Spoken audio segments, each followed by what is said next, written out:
You are tuned in to the Power Chord Hour right here on 1079 WRFA, as well as on the Power Chord Hour podcast. However, you're listening to this, thank you for listening. I'm your host, Anthony Merchant, and we got one last guest for 2023. Very happy to have Mr. Dave Hill on with us, musician, writer, comedian. He has a new book called The Awesome Game, which is out now. And also, if you're listening on WRFA, we are in New York. We are I say a short 2.5 hour drive from Cleveland. Dave will be playing up at the Grog Shop on December 30th, one of my favorite venues in the world. So not a bad drive, weather permitting. So that's going on as well. Dave, how you doing, man? Good. How are you? Doing really good. Excited to talk a lot with you. I mean, you do a lot of things, the book being the big one, but music and a little bit of everything. So yeah, thanks for coming on, man. Comedy, and I like your replacement shirt. Oh, thank you very much. It is a tiny bit of it. Now, I don't think they really made shirts. No, that is definitely a bootleg. Absolutely a bootleg off eBay. But nice. Let's start off. I mean, let's talk first with the book, The Awesome Game. That's kind of like the newest thing you're doing right now. It's your fourth book out. And again, like people who might be aware of you, I mean, you wear a lot of hats, musician, actor, comedian, you do a lot of things. It's not like author was like, I would say your first, the first thing that you did. So, I mean, now with 4 books under your belt, I mean, was like writing a book something you always kind of thought of, or is that one of those things? I was like asking people this because sometimes it's one of those things where just later on in life, the opportunity appears and it's like, well, sure, I'll write a book. But I mean, was that of interest? Was that something you were trying to do before book 1? Was that like a goal? I mean, it was something I wanted to do before, I ever went into comedy or anything like that. I just, because I sort of had a long road to accidentally getting into comedy, but I was writing before that, and I thought like, maybe I could write books. And then I just kind of got distracted, and then it's kind of always on my mind and to do it. And then I just been doing it and have to do a new one every few years, and hopefully I'll be able to keep doing it. It's fun to do, and it's like a good way to like explore things, or something, or depending on what I'm writing about, whether it's just like kind of looking back and writing about the past or exploring new things like this book, being a big hockey fan and kind of wanting to use that as a jumping off point for different adventures and exploring the world of hockey, and then just the world in general, like going all over the place, using my publisher's money to travel. It's a nice trick I've learned. I like the concept of the book. How long after coming up with the concept of The Awesome Game did you like start writing it? Like, where was that initial idea to like, hey, this seems like a good book, this seems like a good idea, to then actually getting that like first draft and kind of putting pen to paper? Pretty soon, I got started pretty quickly. Like once, I'd finished my previous book, and I was talking with my publisher Penguin about what to do next. And hockey's, everything else I'm into, I've kind of turned into my job, really. Like all the other things I enjoy, comedy and music and writing and acting and stuff, are all kind of what I do for a living. But hockey, I think I knew when I was like 12 or 13 that I didn't have a future, playing pro hockey. And so this is kind of like, I wanted to explore this sport that I really love, and grew up very frustrated as a guy from Cleveland that it wasn't, more popular in my city. And then, in America in general, for my taste, it's not nearly as popular as it should be. You should be much bigger, Dave. Agreed. How about, I mean, obviously the book is about hockey, but I mean, you want to tell us a little more about it, kind of what The Awesome Game is about? Yeah, it's just kind of, a big part of it is exploring why the sport isn't more popular in America, but also, growing up my grandfather was from Canada, so my siblings and I were like tossed out onto the ice, shortly after birth, and got into hockey pretty young.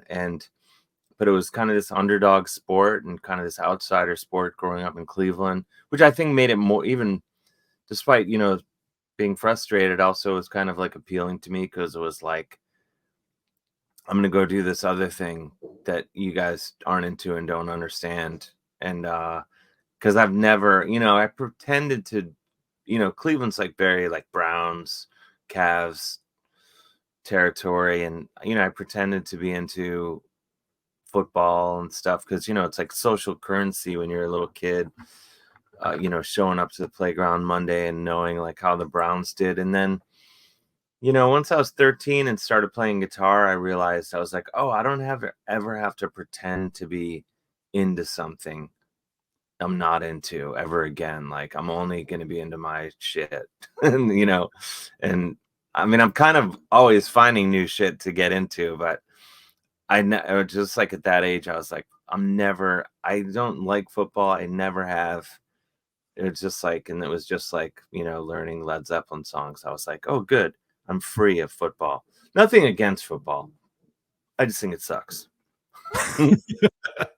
Is there any like, I mean, because now knowing that about you, that hockey came before it sounds like music, and I was kind of wondering that, are there any similarities? Like, could you, like, from playing hockey, I don't know if that's a weird thing at all, but like, could you apply any of the things from playing hockey, watching hockey, all that into music when you started getting into music? I mean, are there any similarities, or are they just two drastically different monsters? I would say they are similar in that, I don't know if it's anything I've been conscious of, but I think that, hockey, especially more than any other sport, there's all these endless possibilities and like, finesse and chaos and violence and teamwork and individuality and all these things that come together, all just it's kind of like a ballet on ice, or metaphor for life on ice, I think. And I think music is the same way. It's kind of endless possibilities and like means of expression, and or whether you're just listening, it's kind of endless, the journeys you can go on with that. So I think they're similar in that it's just kind of these explosive worlds of, you know, you could play a whole, you could play like a diamond defense, or you could be going like all over the place on the ice, and same way with music. Is there like, I don't and I know if that guess, makes sense. no, it does. It definitely makes sense. And I was wondering that because I know much more about music than I do hockey. So you can kind of school me on that. So I was like wondering the similarities there. But like, even with the, and I don't know, you could throw sports in there as well, but like, is like writing a book drastically different, is kind of going back to you doing so many different things. Is like writing a book drastically different from, say, writing music or doing stand up or writing comedy or any of that? I mean, like, when it comes to like doing all the different things you do, I don't know a better way to put it. Like, does it all come from the same like kind of creative mindset? Or you almost have to put yourself in a different mindset depending what you're doing? Like, I mean, do you feel like you're basically in the same like creative mode if you're playing guitar as you are when you're writing the awesome game? Or do you feel like they almost come from two different places, if that makes sense? Not to get all No, like deep. I mean, they can be similar. I think the big difference is maybe I'm coming at the different things from different points of view. Whereas, like with comedy, I'm I'm trying. I mean, with all of them, I would say, my goal is to entertain myself and kind of make something that I'm into. I don't really care about the audience at all. I I mean, I care. Like, I want people to like what I've done. Only in, I want to be liked like anyone, but I don't. I kind of want to be psyched on what I did, and then, obviously, I want other people to like it, and then, because that makes me be able to keep doing, make a living doing it. If that's, um, I'm lucky enough to make a living doing these things. So obviously I want to keep doing that because I don't want to be like driving a truck and then coming home tired. But that being said, I have nothing against that. It's just that uh, now I'm spinning off into a whole other thing. But I don't think. But at the same time, the goal isn't money. It's just doing the things and having fun. But I think they are different in that with comedy, I'm really kind of just fully just whatever I think is funny. I truly don't give a fuck about the audience in comedy. Uh, because I think like if you're trying to figure out what someone else thinks is funny, you've already lost. And also I don't care about, so much of comedy, and so many, even great comedy, and there's people who do a great job of this, is kind of commenting on shared experiences and talking about relatable things. But in terms of my personal taste in comedy, like I'm more interested in people saying things and talking about things I've never thought about. Like that's where that as a fan, that's where I gravitate towards. And then as a performer, doing comedy, I just kind of, it's whatever comes out. It's sort of like a snail, whatever the goo is that a snail leaves behind. That's like my comedic output, for better or worse. And then music, maybe I come at more as a fan and celebrating the music that I'm into. Like, with comedy, there's definitely like heroes and stuff, but I'm not like consciously going like, oh, what did Bobcat Goldthwait or Chris Elliott, Fred Willard, or whoever do, and how can I apply that to what I'm doing? I don't really think that way. But with music, I'm always going like, okay, what's next here?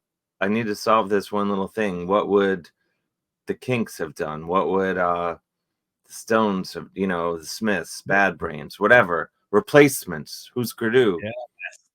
Yeah. All the By the way, I have to give you much respect for having a Replacement shirt and an Iron Maiden poster. Because like I grew up, it was basically me and my best friend, one of my best buddies, Tim. We were like really omnivores in high school, like going to see the Replacements. Then we'd go see Rat. Oh, nice.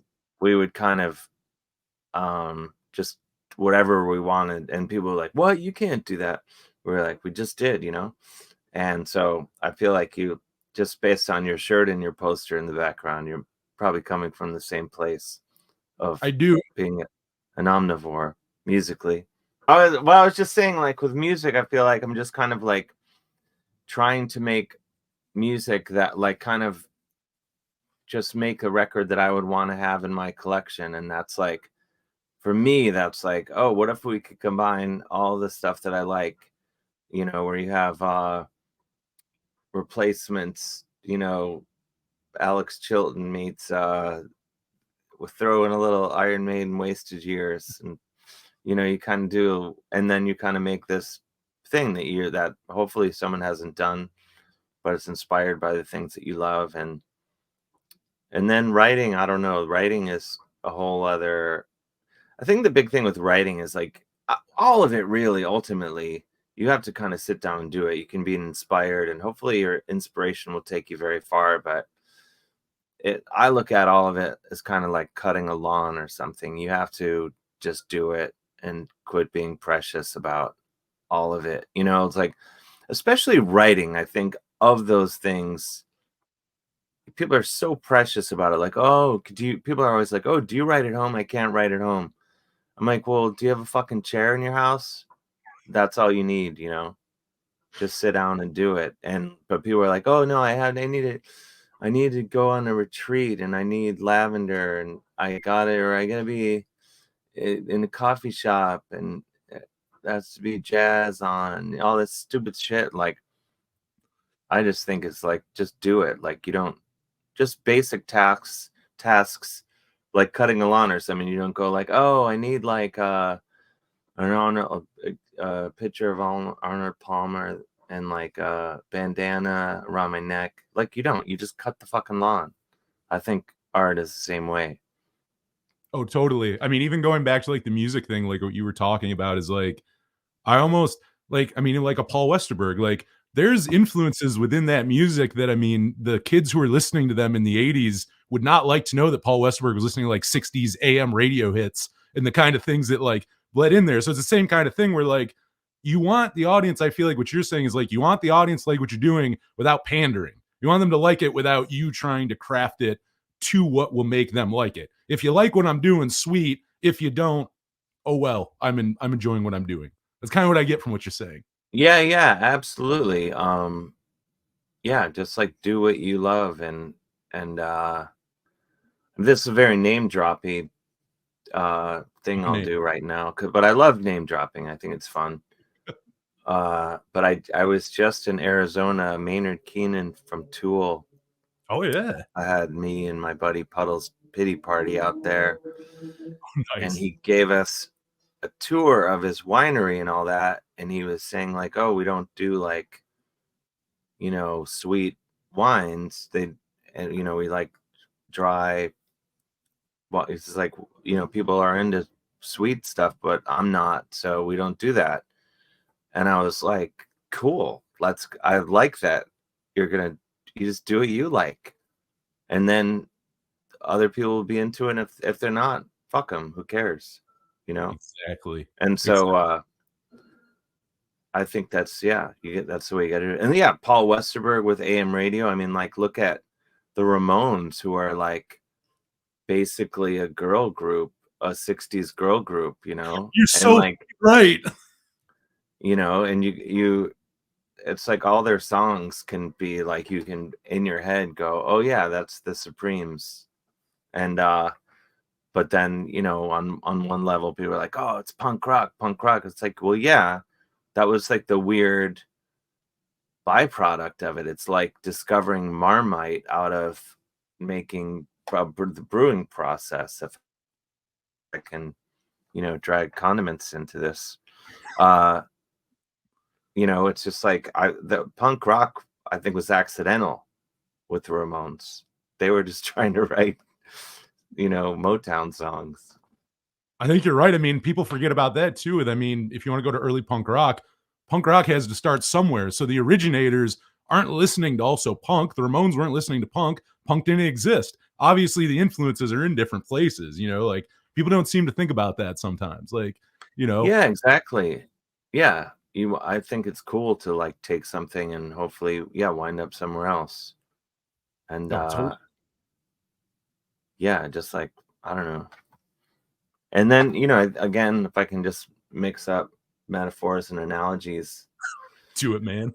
like, I think also you're doing whatever you're doing, and then I think of part of like the stuff that I'm into and the stuff I'm in doing is like, say I like really like brownies, I'm just baking brownies, and then I set them out for people to share with me.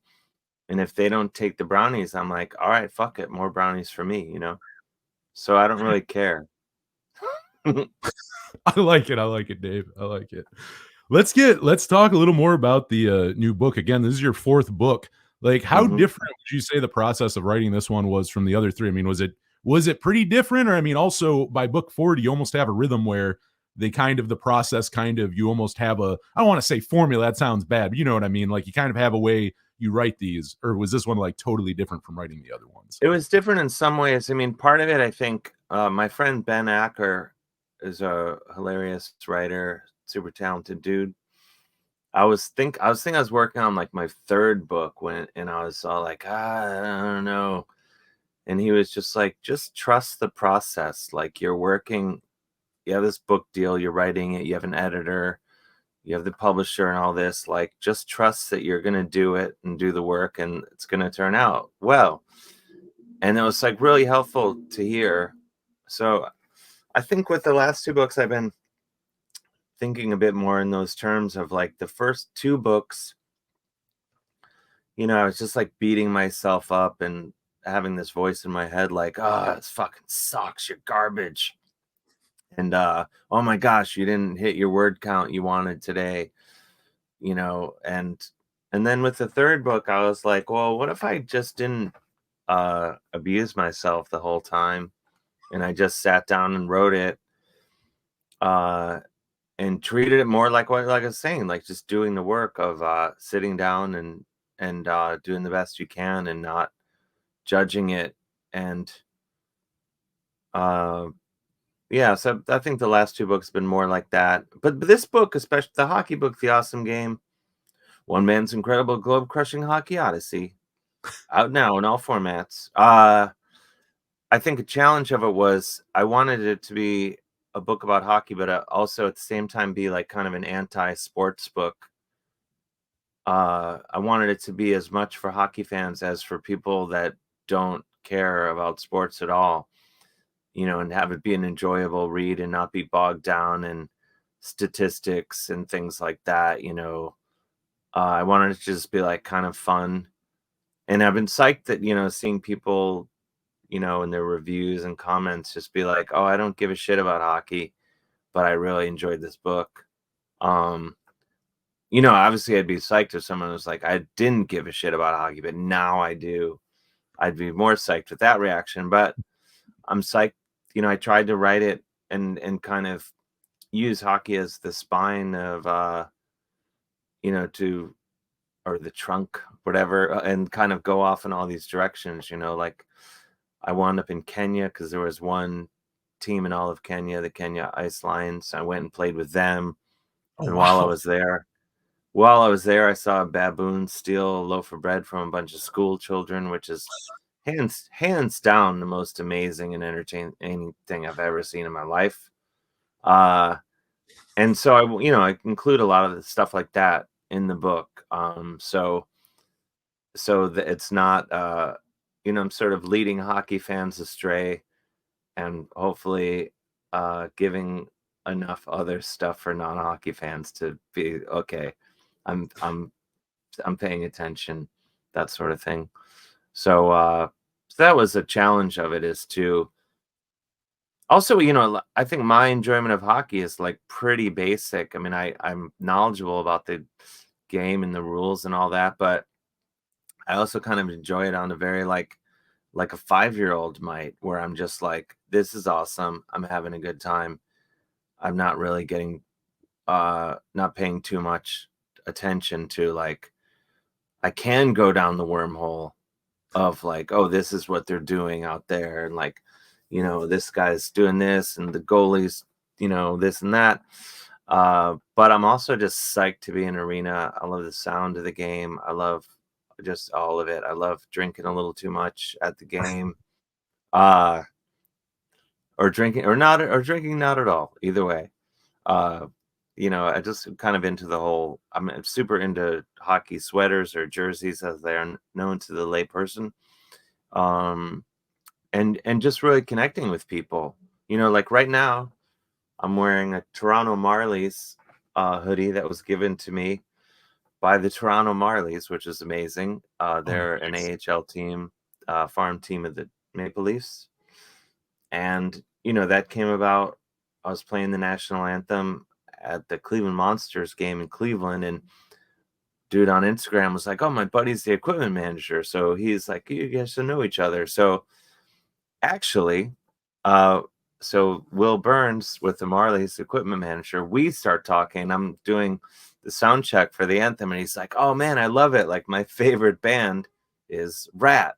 So he's like super into Rat, and he's like, "You're doing all these like Warren D. Martini things." I'm like, "Yeah, I love Warren D. Martini." So anyway, I just kind of love being into one thing and having all these other things kind of spin off from it, where I'm talking about Rat with the equipment manager, and now I have a sweet hoodie. So, Worked out really well for you. it worked out amazingly well for me. You know, kind of with that combining of things, because I mean, anybody who is seen your comedy, I mean, you're very good at it. I feel like the combining comedy and music and like your loves of everything. But like I always wonder, because you do it very seamless. Even going back to earlier, like you were talking about, you have influences in comedy. I don't feel like you're trying to be anybody. There's nobody I could like pinpoint you as. So like, was it always easy Thank to you. seamlessly like put those two together, like the music and comedy, or did that take time? I mean, do you feel like that just naturally flowed together from the beginning when you started doing it? Or now when I watch it, am I just seeing someone who really worked out the kinks and like really kind of figured it out? Like it wasn't this smooth on day one. Oh, well, um, I think it's a gradual thing, and I think I'm still figuring it out. Like I feel like, I hope anyway, that I feel like I'm kind of midstream and I'm kind of headed towards something that maybe I can't really fathom just yet. I think initially I kept them really separate. Like when I started doing comedy, basically started doing comedy and my current band that's been together for a long time now, Valley Lodge, which is not wildly popular, but one of our songs is the theme to Last Week Tonight with John Oliver on HBO. Oh, nice, And nice. so we're kind of like one of those bands that a lot of people have heard without realizing it. And so I was kind of doing starting those things, starting comedy and starting that band roughly around the same time, but I kept it very separate where I wouldn't even play guitar in my comedy shows because I guess I didn't know how. I guess I was like, well, most of what I'm seeing is, when I would go to shows and someone have a guitar, they'd be like strumming G chord and rhyming fart with hard and things like that. And there's people doing amazing things with comedy and music, like Tenacious D, of course, who are, you know, just amazing in every way, and Flight of the Conchords. But I didn't really see.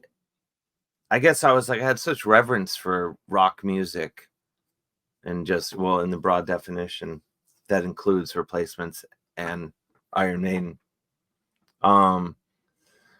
So I was like, had such reverence for that. I was like, oh, I'm not gonna just like goof around. And so, but then like my friend Greg Barris had this show, The Heart of Darkness, that he used to do in Brooklyn, and that was like he would have a band that was on stage, like his house band. So I was like, oh, I'll bring my guitar and I'll play some guitar while I tell my jokes. And then, my buddy Tom Papa has come to Papa, where he has like a jazz duo or trio Oh, nice. quartet every show. And then so I started doing the same thing with that. I was like, oh, I'll bring my guitar and I'll kind of just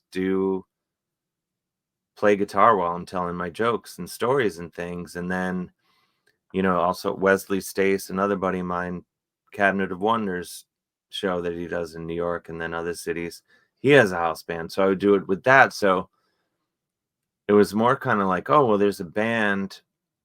I'm here to tell jokes, but I'll rip some solos while I'm at it. And then kind of evolved that way, because I guess like I used to have this stupid idea in my head where I thought, well, it's not funny to be good at guitar, like, because like I was like, oh, like it seems like that's like showing off. But then I was like, well, if you really showing off and like just like ripping as hard as you can, then it starts to be funny again, at least in my mind. At least Oh, for my absolutely. entertainment purposes, I think it's pretty funny. And and then so yeah, so I've been combining it and more and like uh opening up for a lot of bands, whether it be like Tenacious D, like more, more comedic band, but amazing band. And but I've opened for Quicksand, Oh, Ryan nice. Adams, Down. I opened for Snoop Dogg, which was kind of a disaster, but also amazing at the same time. Uh, but so I kind of feel like, especially in these last few months of I've been getting bands more, like I'll get a backing band in each city when I'm doing a show. I'll Chuck Berry style, I'll just like, does anyone know a bass player or drummer? A lot of Oh, times, I mean, I've done nice. shows where I meet that. I did a show in Wisconsin recently where I didn't even meet the drummer until he came on stage in the middle of my show. I was like, get the band up here. And I was like, oh, hey, nice to Shit. meet you. So it's that loose, because, Wow. and if the musicians are good, it works. If, occasionally you get someone who's not that skilled, but whose heart's in the right place. And it is hard, a little harder. But yeah, I've just been kind of doing that. But I don't know. I think like what I'm doing now is cool and I'm into it, but I kind of see it as like maybe in a year from now or whatever, I'll be like dialed in a different way, and it's fun. And also like on a just a truly lazy way. I'm just like, well, I like playing the guitar on stage. I like telling jokes on stage. Like, why leave the house twice? Just leave the house once and do it all at once. And that way you kind of get it out of your system. So, the Tenacious D tour, like they're playing massive venues and there's Jumbotron and everything. And I'm just like telling my jokes. I'm ripping solos.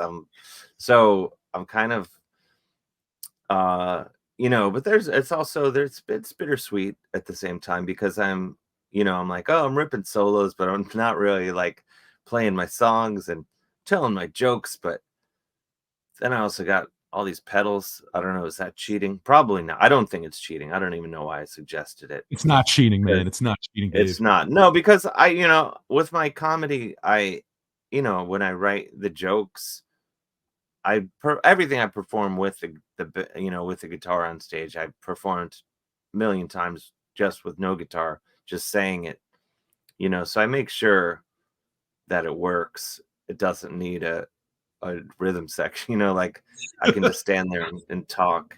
It's just honestly for my own entertainment. I have fun going out and just talking, but it's more fun for me to go out and play, talk and then rip some solos in between. And also, like, I don't know, it's led to some cool opportunities and collaborations where musicians I admire will be like, "You're funny and all, but would you just want to play guitar?" And I'm like, "Yeah, cool."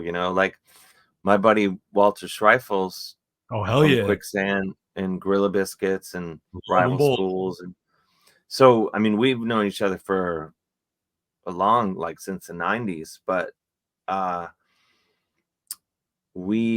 he was at one of my comedy shows, and like I don't know, 15 years ago or whatever, and I was playing guitar and he's like, I was watching you and I thought that it couldn't be real because I was like, there's no way he's that good.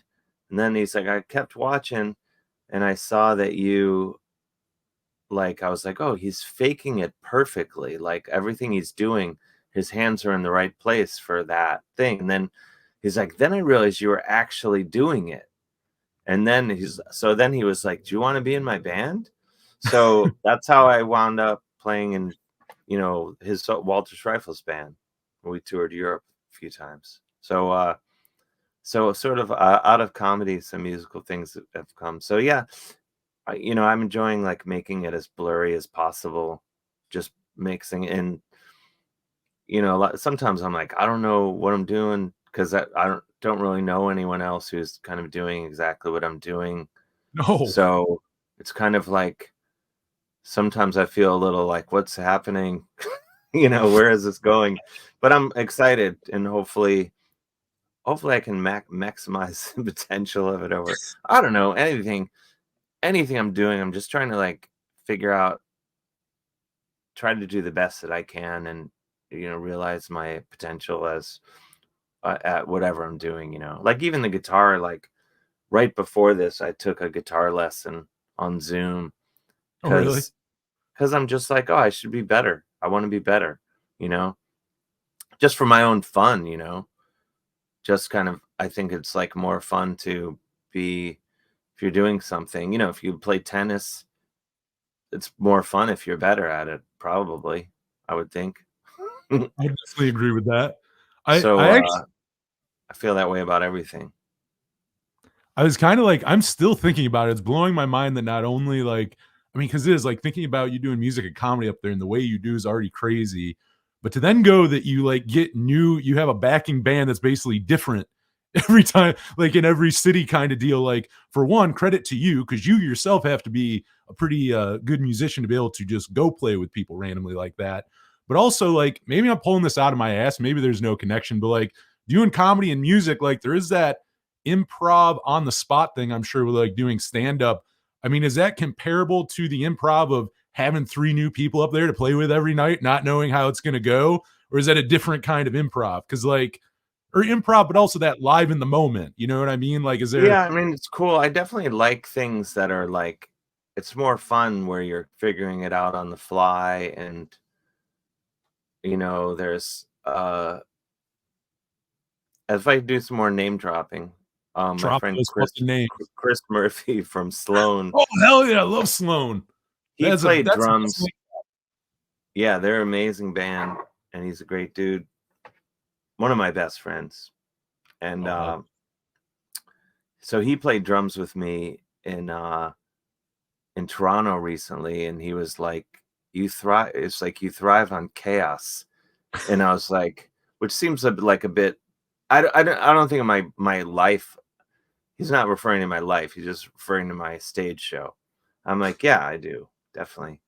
And that kind of chaos of having musicians that sometimes you've never met, or I mean, sometimes with Tenacious D, uh, Scott Seaver, the drummer, and John Spiker, they were kind enough to play with me every night on that tour, and we're gonna do Europe this summer or spring. Nice. And I think, assuming they're doing it, playing with me again, unless I've had it with my bullshit, which they may have. I don't know. You'll find out when you get to Europe. I'll find out when I show up. But I mean, those guys, they're such sharpshooters. They're such amazing musicians and great dudes that like it was kind of fresh every night. And like one of the nights into the tour, I decided I was going to do something else in front of 10,000 people. I turned around and be like, "Hey, here's what we're going to do." And they're like, boom, they're right there, So when people are total badasses, it's really easy to do that. And I've definitely run into the opposite, more specifically with drummers. I find they struggle a bit. But not very often. Usually people they get it and can just kind of jump in. And the stuff that I'm doing is, if you're decent, you can play along decently, and if you're a badass, then you can bring the hammer down really hard. So it rarely doesn't work. But sometimes, but it's there are a lot of variables where some guys kind of like fall into this groove that like works really great and makes it very easy to tell jokes and do all this stuff, and then sometimes it's a little harder and the jokes suffer as a result, and sometimes you have to just focus on telling the jokes and you can't rip as many solos. It's kind of but yeah, it's different every time, but different from, so you're dealing with well, I don't know, maybe I've never done like improv comedy like in an improv troupe or anything. But I imagine it's similar in that, like, if you have different scene partner or whatever partners and stuff, like, I guess it's similar in that, there's yes-anding in improv and I think in life and anything creative. And as long as the musicians yes and, which is to, the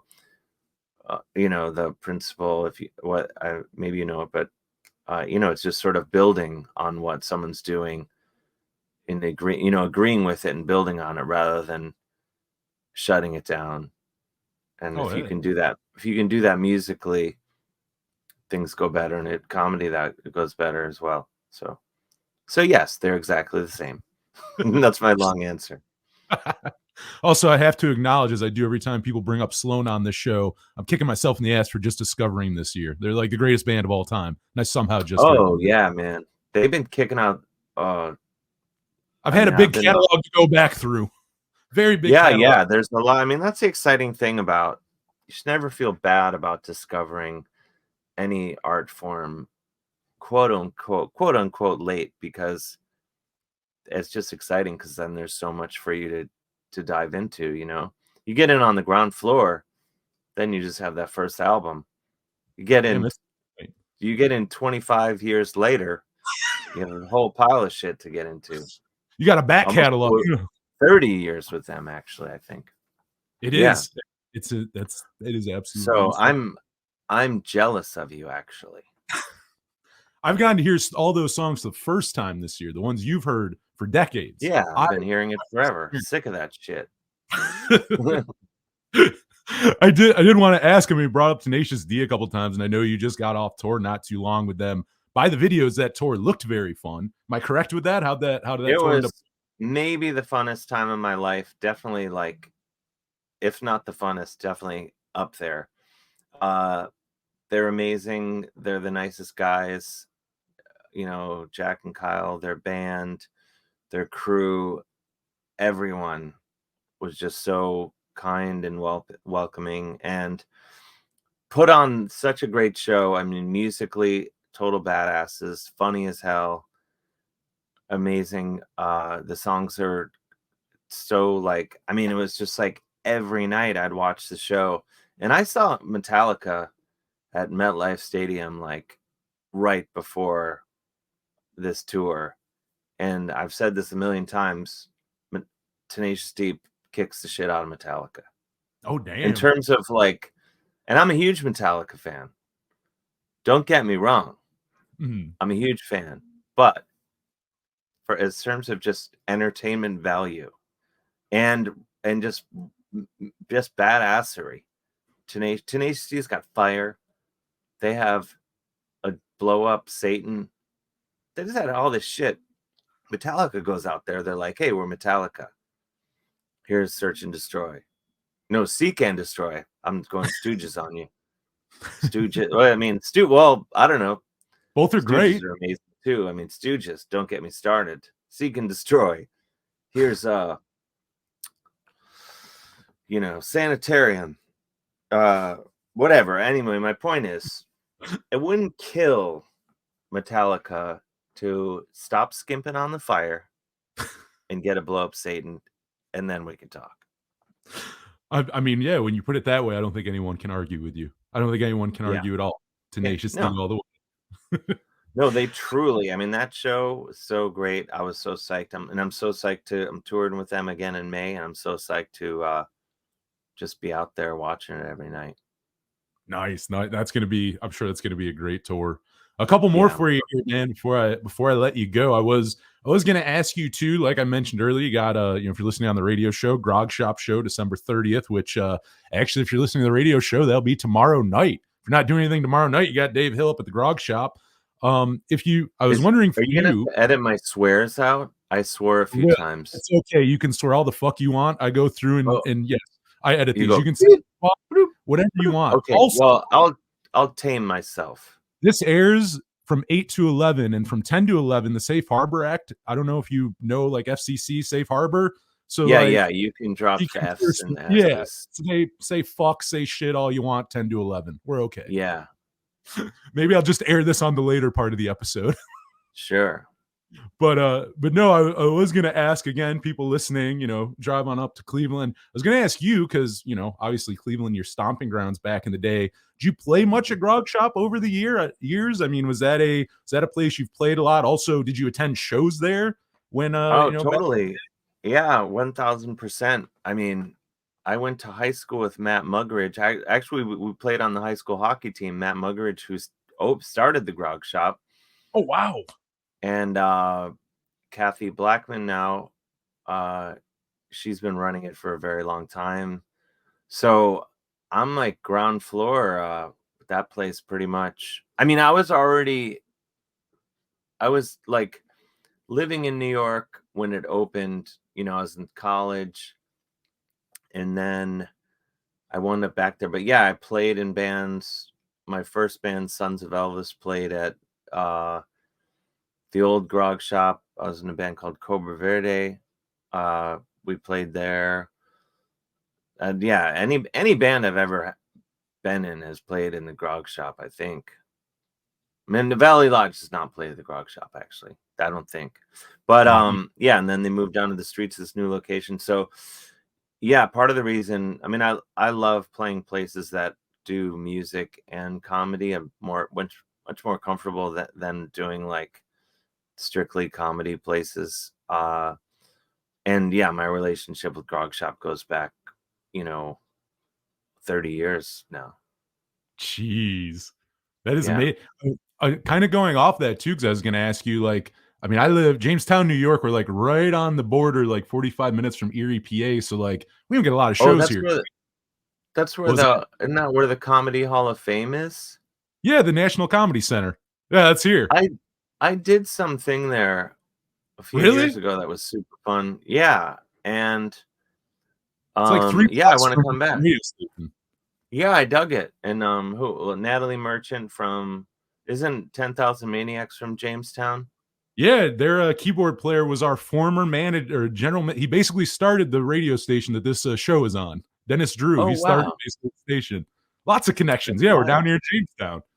But, Yeah, like, yeah, I've been there. Yeah, it's a cool town. It's where Lucille Ball is from there.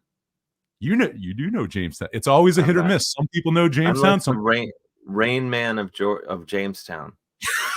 Just rattling off facts. your official title. But, I mean, like, with Jamestown, we really, like, music scene, like, I mean, I wanna go to punk shows and stuff. I go up to Cleveland, so, like, there's a lot of, like, Buffalo, Cleveland, Pittsburgh. I go surrounding areas, like, whatever, but, like, Oh, do you go I to the Mohawk in Buffalo? love Mohawk Place? Mohawk Place and Grog Shop are like just yes, absolutely. Those are two of like probably my most spent time in as far as like Mhm. venues go. I mean, Yep. some of my favorites in this area. But like to kind of paint a picture, like I'm 31, so like I feel like the Cleveland scene I know growing up is probably different from the one you know growing up, going to shows, playing in bands, playing shows. Like I Yeah, was probably. wondering, like if you can paint like what was the local music scene like when you were coming up, when you started going to shows, when you started playing shows? I mean, what did the scene look like there? Did you have venues? Were there bands to play with? Were there bands to go see? Like, I mean, what did that scene look like when you kind of started getting into music in Cleveland? In Cleveland? I mean, it would have been like, there like anywhere, there was a lot of bands, you'd see in like the local, scene magazine, the local arts weekly, and you'd be like, there'd just be bands, kind of aping what's on the radio, so you had like aspiring hair metal bands, aspiring, Trent Reznor was in a band that was kind of like this new wave keyboard band before he did Nine Inch Nails, and there was kind of everything. But then uh there's a band Death of Samantha, which is guys that ended up being Cobra Verde and Guided by Voices, and Doug Gillard, a good buddy of mine, is currently in Guided by Voices. And but like when my friends and I discovered them, we were kind of like, oh, okay, like there's guys like us playing in bands. And I'm sure there was, plenty of others that I just didn't know about. Like, there's like Mushroom Head going on, Integrity, which I was aware of all that stuff, but it wasn't like what I was into. And not, I mean, I respect it, but just wasn't my scene or whatever. And, but Death of Samantha was really when we saw that, and I was like, oh, okay. Then it felt like, oh, I could have a band, And also I think being a smaller scene, and this is just my perspective of it, because, you know, I like, to my mind, when a band would come through, you would get everyone who is into different shit would come. You like Danzig would come to town, and everyone who was into punk, metal, hardcore, whatever, everyone would be at that show, rather than just like only the metalheads are going to be here, or only the metal and punk or whatever. It was that was just my sense of it. Maybe I'm wrong, but I always felt like it was a smaller scene, so like you would go, everyone would just come out and see the different shit, like if Gangrene, Cannibal Corpse, or whatever, and like this, 30 years ago, everyone would just be, you would see everyone at every show, and rather than everything being like really specialized. um at least, I don't know. But then I was also like, as soon as I started going to shows, my buddy Tim Parnan, who plays in a band called Falling Stars, and Sweet Apple with Jay Mascis, like we were always into everything. So we would go see like the Replacements, then we would go, I mean, I remember the Starship did a free concert. We were like, all right, we'll go. There's Craig Chiquiso. As long as someone was playing guitar on stage, I was like, I'm there, I'm in. Actually, that show that I'm speaking of, I don't know the exact year that would have been. but the opening band was Slam Bamboo with a keyboard player, Trent Reznor. Really? Yeah, because he was in like a variety of bands, and then obviously he was like, I'm gonna take over the world with my own thing. And he did. So yeah, I don't know. It was a bit of everything, and but it was cool. I don't know. I had a good time. To like kind of throw you on the spot, I guess, because I like people listening to this too. I mean, I always like going back and, I mean, it's great to discover new music, but damn, it's also like we were talking about with Sloan. How great is it to go find a band from 30 years ago you've never heard of and go find a back catalog? Kind of putting you on the spot. I mean, do you remember any bands from that era, kind of lesser known ones from the Cleveland, surrounding Cleveland scene, whether you played with or saw, that even now you're like, God damn, you should go like look them up, hunt them down, find the random 7-inch, find them on YouTube? Are there any bands from back in the day from that kind of Cleveland scene you tell people to kind of Yeah, go check out? I, I know I'm I putting you on the mean, spot. I mean, there's Glenn Schwartz who died in the last couple of years. Glenn was like, I think like Jimi Hendrix was a huge fan. Jimmy Page was a huge fan. He's kind of this like was or still is, in death, this mythological figure. He was in the James Gang, and then he was in like Pacific, what's it called? Pacific Gas and something, or they had a song. I'm gonna look it up. I have to tell you I think I this. know this one. I'd like to help you, but I don't know what band you're talking about. Red. I'm gonna find this song and get the. I was only like I'm just exhausted. Oh yeah, Pacific Gas and Electric. He was in that band, and then he kind of like had like an acid freak out. You know, uh, I don't know. I'm saying that in such an antiquated way. I think just a lot of things happened mentally for him, and he wound up in Cleveland, but just like transcendent, uh, Bible thumping, insane guitar player. I saw him like maybe the last show he ever played. I saw him a few years ago, and so, but I don't even know. I think maybe Joe Walsh and Dan Auerbach and Glenn maybe recorded some stuff. There's definitely some stuff on YouTube.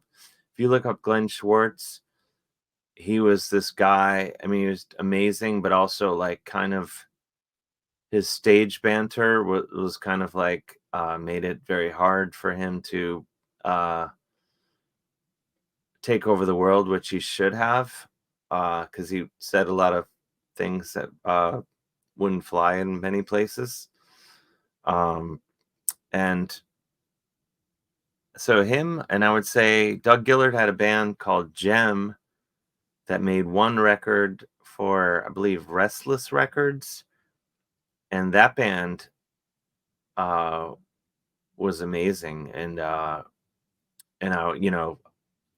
ended up, doing a lot of, and Doug has several amazing solo albums too. But Gem would be something to seek out.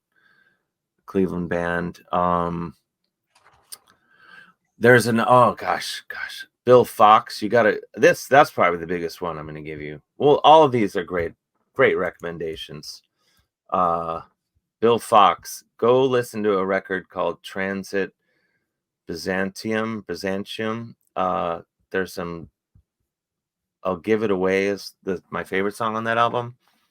And he was from a band called The Mice, I believe. And, you know, just kind of legendary, reclusive Cleveland dude. I don't even know if I've ever met him myself, but huge fan. And okay, so I've given you, oh, who else? I got to give you some metal. Yeah. God, I can't think of. Oh, I'm it's putting you on the killing me. spot, man. I'm asking you right now to like jog But your it's memory. like stuff like that in my brain that I can't think of. Metal band I'm friends with. Okay, I'm gonna find this. I'm gonna find this for you because this is important. Mark,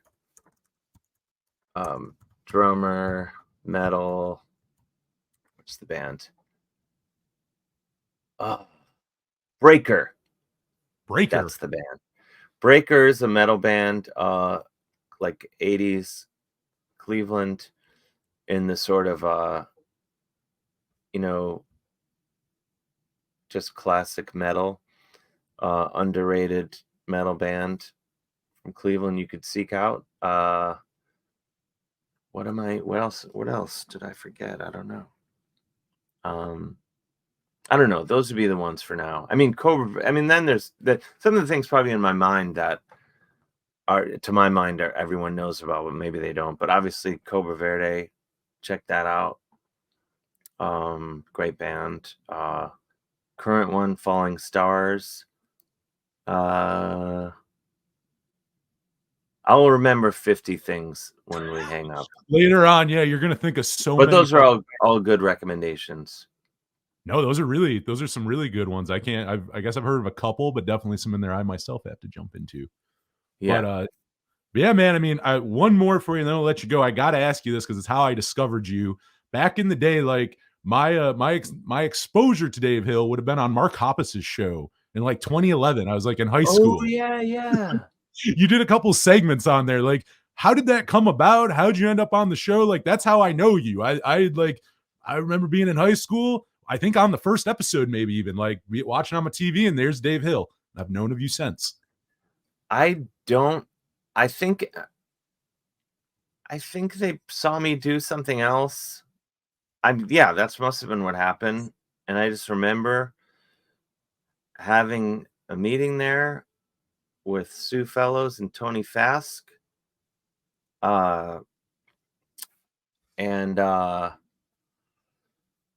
And yeah, I was like a kind of correspondent on the show, and I did a bunch of stuff. And Mark is an awesome dude, super nice guy, like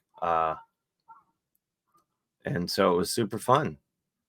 And yeah, I wish it was this. I say this with any show that shoots up the street from my apartment. I wish it were still going, and I wish I were still on it, because my career is very much marked by shows that used to tape up the street from my apartment, and then they end, and then I'm like, well, it was fun going one subway stop and being on television. You ever take that personal? Like they're doing it to you? Like they canceled it because I do tend to think it's personal, yes. No, but I honestly, multiple TV shows have shot, because they all kind of shoot in this one area by Madison Square Garden, and they're just kind of come and go. But yeah, that was super fun, and it's a cool way to do like comedy and music related stuff. And also, learn like Narco Corridos music. I didn't know anything about it, and I did a segment on that out in Vegas, and that was super fun. And yeah, it was fun. I did a few things with Mark, like where I got to sit on the couch and talk and stuff. And yeah, and it's cool. Like, he's super great dude. nice. Hey, Mark, if you're listening. Mark Hoppus is probably our biggest listener, I would say. Biggest listener Probably of the your show. biggest listener. But excellent guy. Nice. No, I had to ask. I mean, that was even I was very excited to talk to you. I'm like, I gotta ask you how you got on that show. I mean, that was I remember being in high school, seeing you on that show. Had to ask how you got on there. Yeah, I think it was just like I was doing a lot of like man on the street stuff for other networks, and just on my own, throwing it on YouTube, and yeah, I think that's how it came about. It's going from there. Well, Dave, I mean, I've had a blast talking to you. We're going to let you go, but before you do, you want to tell people where to find you online? Where can we grab the awesome game? What else do you have going on? We got 2024 here in like a couple weeks. Like, what do you got on?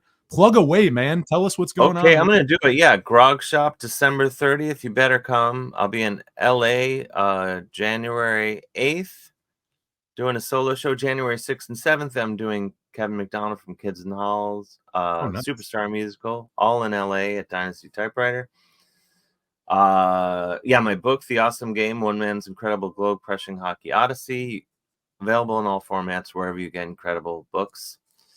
In February, I'm going on tour with Michael Shannon, the actor and musician, and my friend Jason Narducci, who plays with Bob Mould, Superchunk, Sunny Day Real Estate. He's got his own great band, Split Single. I'm going to open that tour, their East Coast tour. And What else? I'm going to be in Edmonton and Calgary at Wind Eruption, then the big classic festivals, respectively, in January. I'm going to be at Sketchfest in San Francisco in February or January 21st at Club Fugazi. And then in May, I'll be in Europe, Dublin and UK, really, specifically, all parts of Europe. I'll be touring, opening for Tenacious D, and I'll shut up. I'm doing a series, four comics books for Oni Press, but that's all I can tell you. That's all I can tell you about it. Very nice, very nice. Yeah. Anything else to let the good people know before we close this out? Have we forgotten anything? Oh, yeah. All my social media is at Mr. Dave Hill, at Mr. Dave Hill, all one word. And beyond that, I would say get an electric toothbrush. It really makes a difference. And drink a lot of water. It's very important to stay hydrated. This man knows his shit. You know your shit, Dave. Yeah, those are my tips. Also, don't skimp on footwear. Don't skimp on footwear. Get good shoes. You'll feel better. And you'll look better. And with that, we got Dave Hill on the show again. The Awesome Game is out now. If you're in Jamestown, go see him at the Grog Shop tomorrow, Saturday night. I'm Anthony Merchant. We'll be back with more in just a second. You are tuned in to the Power Chord Hour.